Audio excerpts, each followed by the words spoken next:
on n'avait pas la réaction qu'on a aujourd'hui.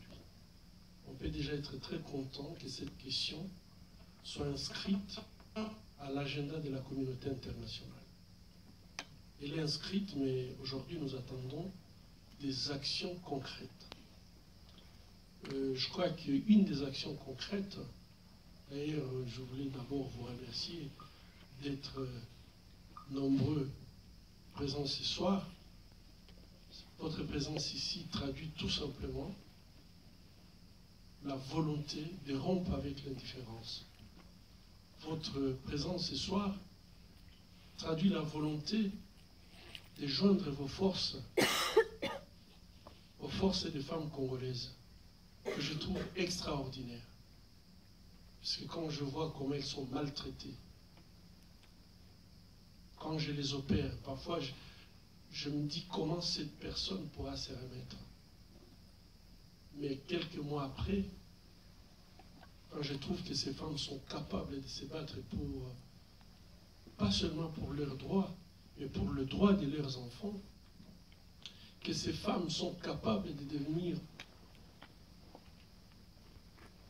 des agents de changement dans leur société, des véritables leaders communautaires, je crois que ça m'impressionne beaucoup et ça me donne l'espoir pour le Congo, parce que partout où je passe, on me dit ce qu'il y a encore de l'espoir. Je crois que ces femmes qui sont passées par la tragédie ont une capacité de changer ce pays, et je pèse mes mots, ce n'est pas tout simplement la question du genre. Si vous aviez déjà été une fois au Congo, vous verrez que ces femmes portent sur leurs épaules l'économie du pays. Malheureusement, ils ne sont pas souvent associés à la décision de la répartition. Je crois que le jour où en fait, cela arrivera dans mon pays, il y a quelque chose d'extraordinaire qui va se passer. Je pense que ce que vous aviez demandé, est-ce qu'il y a déjà des résultats? J'ai dit que c'est inscrit sur l'agenda de la communauté internationale. Mais parfois, j'aime bien dire, il ne faut pas toujours demander qu'est-ce que les autres ont fait. Il faut se poser soi-même la question, qu'est-ce que moi, je fais pour que ça change? Aujourd'hui, j'ai la chance extraordinaire d'être avec un public jeune, un public qui est attaché à son téléphone mobile, à son laptop, aux gadgets électroniques. Et nous tous, nous dépendons de ces objets aujourd'hui. Mais faudrait-il encore qu'on sache d'où viennent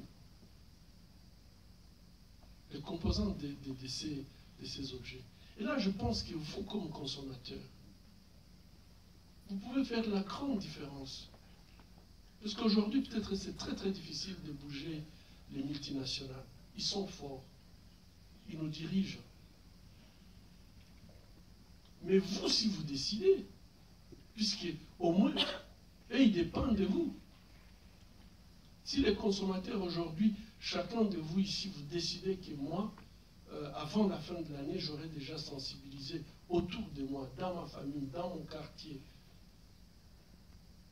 20, 50 personnes, pour poser une question très simple. À chaque fois quand vous achetez, vous dérangez la conscience de celui qui vend. Et vous lui demandez que la prochaine fois qu'il pose la question à ses fournisseurs, où est-ce qu'il trouve les composantes du téléphone ou du laptop ou autre gadget électronique. Vous aurez participé à votre façon à une campagne, et moi j'y crois, et si ça commence à Paris, ça va embraser l'Europe, et ces gens n'auront pas d'autre choix que de mettre le mécanisme qui permette à ce que ces minéraux de conflit soient contrôlés. Aujourd'hui, le Congo a 80% des réserves mondiales du coltan, mais le Congo n'est pas exportateur du coltan. Et donc, je crois qu'il faut qu'il y ait une cohérence dans notre communauté internationale. On ne peut pas continuer à globaliser l'économie. sans compter aussi les conséquences qui peuvent en découler.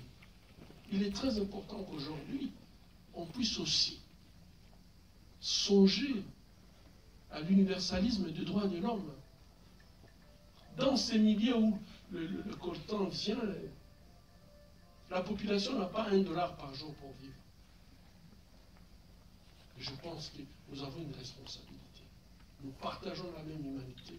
Nous devons nous battre pour faire de notre monde, que ce soit un monde juste, où il ferait beau vivre. Je crois que c'est une responsabilité individuelle. Et je pense que je ne m'adresse pas à celui qui a posé la question, mais je m'adresse à tout le monde. Est-ce que je peux vous demander, dès demain, de commencer une petite campagne, tout simplement, des consommateurs? Vous l'avez déjà fait. Quand vous êtes battu contre les vêtements fabriqués par les enfants en Asie, vous êtes arrivé à faire changer, à bouger les lignes. Bouger les lignes avec les femmes congolaises. Merci.